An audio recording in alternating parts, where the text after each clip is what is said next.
কখনো মসজিদ নিয়ে আঙুল উঠায়, কখনো মুসলমানদের নিয়ে বলে।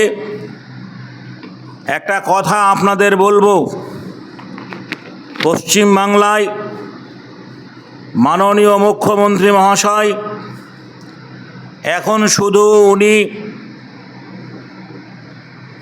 একটা সম্প্রদায়ের মুখ্যমন্ত্রী নয়, সারা পশ্চিম বাংলায় যত ধর্মাবলম্বী মানুষ রয়েছে, জাতি ধর্ম বর্ণ নির্বিশেষে সকলের উনি মুখ্যমন্ত্রী, সকলের উনি অভিভাবক বললে কোনো ভুল হবে না। অথচ যে কোনো প্রকল্পকে নিয়ে উনি মাঝে মাঝে এমন কথা বলেন যে মনে হয় একটা সম্প্রদায় মানুষ তার দুশমন। উদাহরণস্বরূপ আপনাকে বলছি, আপনারা শুনেছেন, সোশ্যাল মিডিয়ায় দেখেছেন, এর আগে মুখ্যমন্ত্রী বলেছে যে 100 দিনের কাজ শুরু হয়ে গেছে, শুরু হবে আগামী দিন থেকে, তবে 2টো জেলাতে কাজ বন্ধ থাকবে, একটা মুর্শিদাবাদ আর একটা 24 পরগনা। জানি না মুর্শিদাবাদের উপরে 24 পরগনার উপরে কেন তার রাগ, কেন উনি এই প্রকল্পটা বন্ধ করতে চাইছেন, এটা উনি ভালো জানেন। দ্বিতীয় হচ্ছে এই, উনি বলেছেন যে মন্দিরের, স্কুল কলেজ ইউনিভার্সিটির 100 মিটার দূরে কোনো মদের দোকান বসবে না। উনি ওইখানে মসজিদের কথাটা উদ্ধ করেছেন। মন্দিরের সঙ্গে মসজিদ বলতে পারতেন, তাহলে কি মসজিদের পাশে মদের দোকানে লাইসেন্স দেওয়া হবে? প্রশ্ন মাননীয় মুখ্যমন্ত্রী মহাশয়ের কাছে।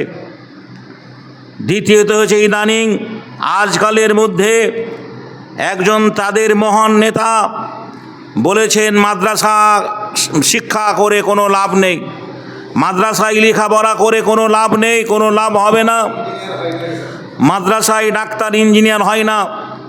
আমরা জানি মাদ্রাসায় ডাক্তার ইঞ্জিনিয়ার হয় না, ইঞ্জিনিয়ারিং হওয়ার জন্য ইঞ্জিনিয়ারিং পড়তে হয়, ডাক্তারি হওয়ার জন্য ডাক্তারি লাইনে পড়াশোনা করতে হয়, টেকনিক্যাল লাইনে পড়তে গেলে ITI করতে হয়, এটা আমরা জানি। কিন্তু সব জায়গায় সব শিক্ষা হয় না।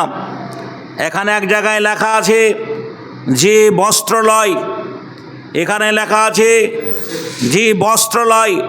এখন সেই বস্ত্রালয়ের দোকানে গিয়ে যদি কেউ বলে যে আমি এখানে লোহা নেব, 1 কুইন্টাল রড নেব, সেখানে পাবে না। তাহলে লোহা নিতে গেলে তাকে হার্ডওয়্যার্সের দোকান যেতে হবে, সিমেন্ট নিতে গেলে হার্ডওয়্যার্সের দোকান যেতে হবে, কাপড় নিতে গেলে তাকে বস্ত্রালয়ে যেতে হবে, সোনা নিতে গেলে তাকে যেখানে জুয়েলার্সে যেতে হবে। অনুরূপ ধর্ম শিক্ষাটা সম্পূর্ণ আলাদা। সারা পশ্চিমবাংলা তথা ভারতবর্ষ তথা এশিয়া মহাদেশে, সারা ওয়ার্ল্ডে, সারা বিশ্বে, সারা পৃথিবীতে যে সমস্ত মাদ্রাসাগুলো রয়েছে, এখানে ধর্মীয় শিক্ষা দেওয়া হয়। ধর্মীয় শিক্ষায় কি বলা হয়েছে?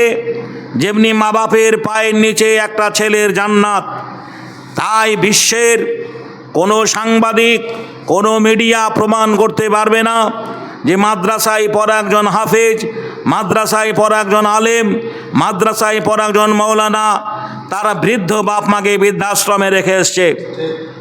কেননা তারা জানে যে আমার বাপ মা আমাকে কষ্ট করে পড়িয়েছে, আমার কোরআন বলেছে মা বাপের পায়ের নিচে ছেলের সন্তানের জান্নাত, তাই তারা মা বাপের প্রতি শ্রদ্ধা ভালোবাসা দেখায়। দ্বিতীয়ত হচ্ছে, ইসলাম ধর্মে তথা কোরআনে আল্লাহ রাব্বুল আলামিন মদ হারাম করেছেন। আপনি প্রমাণ করতে পারবেন না এই মাদ্রাসাওয়ালা, মাদ্রাসার ছাত্র, মাদ্রাসায় যারা লেখাপড়া করেছে, যে আমরা হামেশাই দেখি মাতালকে ধরে নিয়ে যায়, হেরোইন গাঁজাখোরকে ধরে নিয়ে যায়, লোকআপ করে, মারধর করে, আর তাদের অভিভাবকরা কান্নাকাটি করার পর আবার তাদেরকে ছেড়ে দেয়।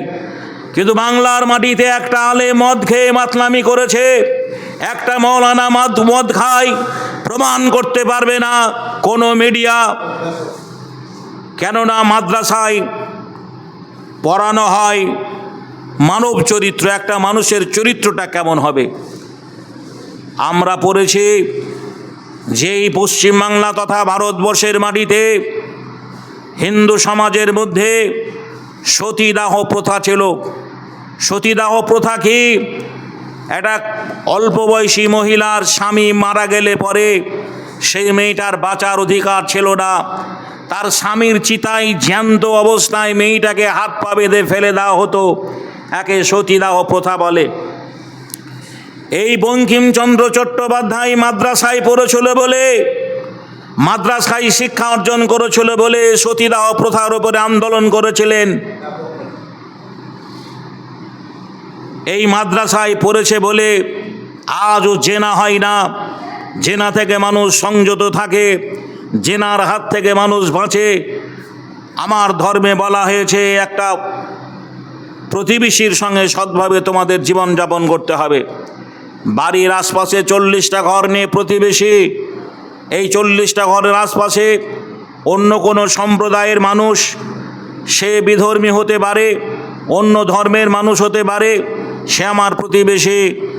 এই মাদ্রাসায় শেখানো হয় প্রতিবেশী তোমার আপনজন, প্রতিবেশীর দুঃখে, প্রতিবেশীর আপদে, প্রতিবেশীর বিপদে তুমি ওতপ্রোতভাবে জড়িত থাকবে। প্রকৃত মুমিন নামাজ পড়নেওয়ালাকে প্রকৃত মুমিন বলেনি, রোজা করনেওয়ালাকে প্রকৃত